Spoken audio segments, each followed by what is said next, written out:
Assalomu alaykum. Men Termiz davlat pedagogika instituti pedagogika kafedrasi o'qituvchisi Omon Turdiyeva Mahliyo bo'laman. Bugungi sizlar bilan suhbatlashadigan mavzuyimiz alohida ehtiyojga ega o'quvchilar inklyuziv ta'lim xususiyatlari, o'quvchilar va sinfdagi xilma-xillik. Mavzu bo'yicha quyidagi rejalar asosida gaplashamiz. Birinchisi inklyuziv ta'limga qamrab olinadigan o'quvchilarning xilma-xilligi, ikkinchisi inklyuziv ta'limga qamrab olinmaydigan bolalarning ba'zi bir xususiyatlari, ikkinchi rejamizda esa inklyuziv ta'limni texnik tushunchasini shakllantirish yo'llari hamda imkoniyatlar chegaralanganligi tushunchasini muhokama qilish bosqichlari. Birinchisi, bilamizki, ta'lim-tarbiya samaradorligini oshirish uchun ham barcha maktablarda hamma bolalar uchun keng ko'ngillik, sevimli, do'stona, iliq munosabatlardagi muhitni yaratish lozim va maktabdagi irqchilikni, nogironchilik ustidan kulishni qoralash va turli ko'rinishlardagi tasavvurlarga qarshi chiqib, bolalar o'rtasida teng ko'ngillikni tushunchasini shakllantirish kerak. Shuning uchun ham quyidagi bolalar o'rtasida teng ko'ngillik tushunchasini shakllantirish bo'yicha tavsiyalar berildi. Pedagoglarimiz bilamizki, birinchi o'rinda inklyuziv ta'lim sinflari va boshlang'ich tayanch korreksion sinflarda quyidagi toifadagi bolalar qabul qilinadi. Birinchisi bu eshitishda nuqsoni bo'lgan bolalar, ya'ni bunda eshitish qobiliyatining yo'qotilishi 60 desibelgacha bo'lgan bolalar. Ikkinchisi ko'rishda nuqsoni bo'lgan bolalar, ya'ni ko'rish qobiliyatining buzilishi 0,1 gacha bo'lgan rivojlanishdagi qo'shimcha buzilishlar bo'lmagan bolalar, somatik kasalliklar, ya'ni psixofizik va nutqning rivojlanish natijasida yoshiga mos kelmaydigan bolalar, nutqida og'ir nuqsonlar bo'lgan bolalar, ya'ni alaliya, dislaliya, afaziya, rinalaliya, dizartiya, nutqiy rivojlanishdagi sustklik, duduqlanish. Ikkinchisi intellektual rivojlanishda saqlanib qolingan tutqanoq holatida bo'lgan bolalar, ya'ni bunda agar bola antikonvulsant dorisini qabul qilganda, ya'ni tutqanoq 1 oyda 1 martadan oshmagan bo'lgan vaqtda aqliy rivojlanishi saqlangan holatda, tayanch harakatlanish sistemasida buzilishi bo'lgan bolalar, ikkinchisi aqliy rivojlanishi saqlangan yoki ruhiy rivojlanish orqada qolgan bolalar, ya'ni o'z xatti-harakatlarini idora qila oladigan, nogironlik arafachasida harakatlana oladigan bolalar serebral falaji. Ikkinchisi intellektual rivojlanishda potensial buzilmagan imkoniyatlari bilan ruhiy rivojlanishda orqada qolgan bolalar. Ikkinchisi xulq-atvar va ruhiyatning qo'pol buzilishlari, autistik spektri buzilgan bolalar. Ikkinchisi tayanch harakatlanish apparatida nuqsoni bo'lgan bolalar. Ya'ni bunga bolalar serebral falaji yoki bo'lmasa skolioz, poliomiyelit, miopatiya, asimilit, amputatsiya, bo'y o'sishining yetishmovchiligi, bakanalik yoki gigantizmlarni olishingiz mumkin. Ya'ni bilamizki, sog'lom odamning eshitish darajasi odatda 20 desibelgacha oralig'ida bo'ladi, ya'ni 0 dan 20 gacha. Bu audiometriya tekshiruvi asosida aniqlanadi. Eshitish darajalarida esa 0 dan 20 gacha bu normal, 21 dan 40 gacha yengil eshitish pasayishi, 41-55 desibel o'rtacha darajadagi pasayish, 56-70 desibel esa o'rtacha og'ir, 91 dan 71 dan 90 gacha og'ir daraja, 90 desibeldan yuqorisi juda og'ir, deyarli eshitmaslik. Misol uchun, inson pichirlab gapirgandagi ovoz bu 20-30 desibelga teng keladi, oddiy suhbat esa 50-60 desibelni tashkil etadi. Ya'ni inklyuziv ta'limda odatda yengil o'rta darajadagi nuqsoni bo'lgan bolalar maktabda o'qishi mumkin. Ya'ni eshitish darajasining inklyuziv ta'limda qabul qilishda yengil darajasi olinadi ko'proq. Ko'rishda, ya'ni sog'lom odamning ko'rish o'tkirligi odatda biz bilamizki 100% bo'ladigan 1 ga teng. Bu ko'rsatkich ko'zning mayda narsalarni aniq ko'ra olish qobiliyatini bildiradi. Ko'rish o'tkirligi darajalari misol uchun 1 bo'lsa, bu normal, sog'lom ko'rish hisoblanadi. 0,8, 0,9 deyarli normal, 0,5, 0,7 bo'ladigan bo'lsa biroz pasaygan ko'rish, 0,3, 0,4 o'rtacha pasayish, 0,1, 0,2 esa juda past ko'rish, ya'ni 0,05 bo'ladigan bo'lsa, undan ham past bo'ladigan bo'lsa, bu juda og'ir ko'rish nuqsoni, ya'ni ko'z ojizlik darajasiga yaqin bo'ladi. Inklyuziv ta'limda qanaqa? Inklyuziv ta'limda ko'rish o'tkirligiga qarab bolalarni qabul qilish quyidagicha baholanadi. Yengil ko'rish pasayishi bolalar o'tkirligi 0,5, 0,9 atrofida. O'rtacha darajadagi ko'rish pasayishi inklyuziv ta'limda mumkin, lekin pedagoglarni moslashtirish zarur bo'ladi. Bunda juda past ko'rishda esa zaif ko'rishlar, bu ko'rish o'tkirligi 0,5 va 1 gacha bo'ladi. Bunda maxsus usullar yordamida ko'riladi. Ko'z ojizlik bilamizki 0,05 dan past bo'ladigan bo'lsa, bu ko'rib turganingizdek ko'zi ojiz bolalarni olishingiz mumkin.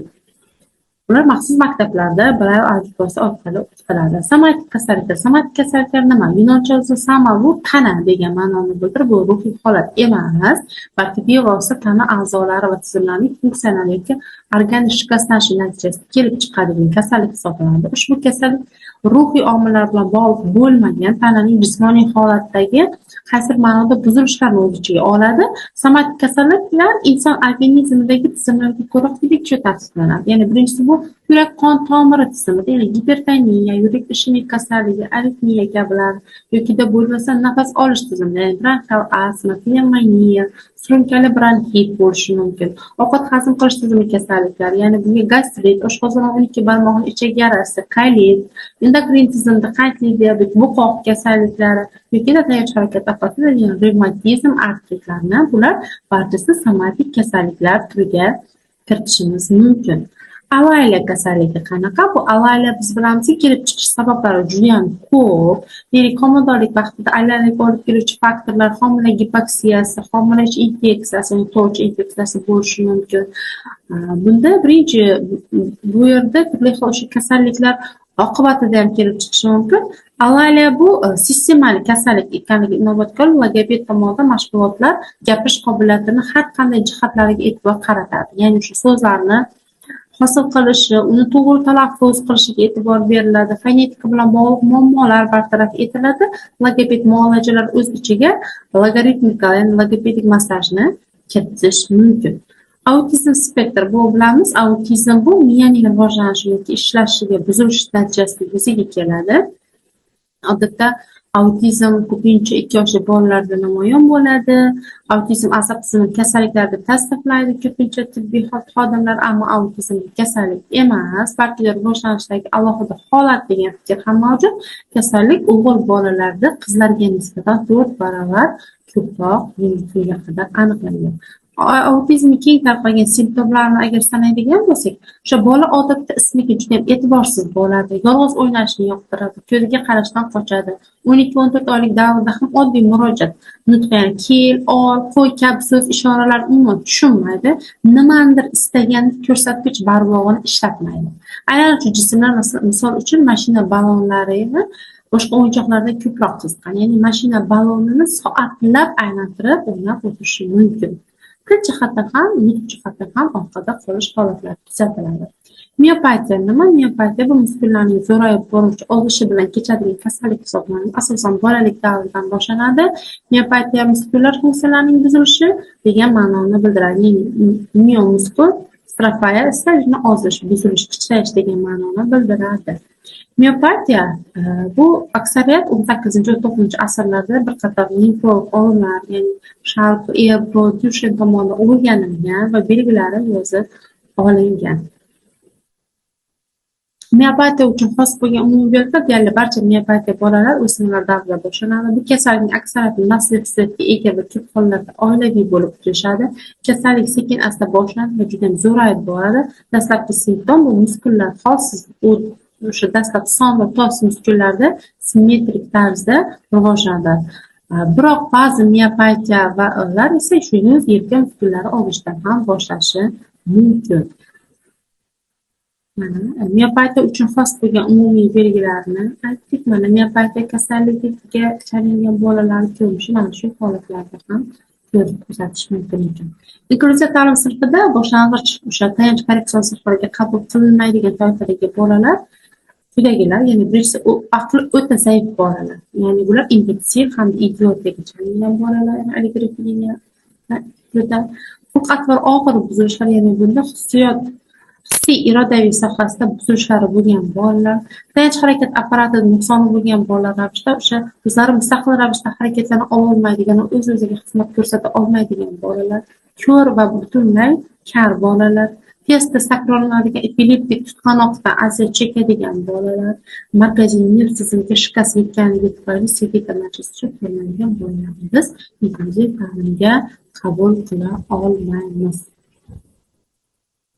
Endi bugungi kunda statistik ma'lumotlarga ko'ra, bu yerda 21-yilda holatiga ko'rsatilgan 35 ta inklyuziv maktab, 122 nafar alohida ta'lim ehtiyoji bo'lgan o'quvchilar bor. Bugungi kunda 185 ta Kulisi maktab 504 nafar alohida ta'limga ehtiyoj bo'lgan o'quvchilar bor. Bu yerda viloyatlar kesimda ko'rsatilgan, lekin bugungi kunda bu bolalar soni esa anchayin ortgan. Inklyuziv ta'lim samaradorligini oshirishning bir qator xususiyatlari mavjud. Birinchisi, aravachaga yuradigan yoki xasta va boshqa musobaqalar orqali harakatlanuvchi bolalar uchun sinfdagi harakatlanish joylarining yetarli ekanligiga ishonch hosil qilish maqsadida albatta uni e'tiborga olish kerak. Ko'rish va eshitishda qiyinchilik ega bo'lgan bolalar partalar orasidagi masofani e'tiborga olish kerak. Uzoq muddat tik tura olmaydigan bolalarga e'tibordan chetda qoldirmaslik.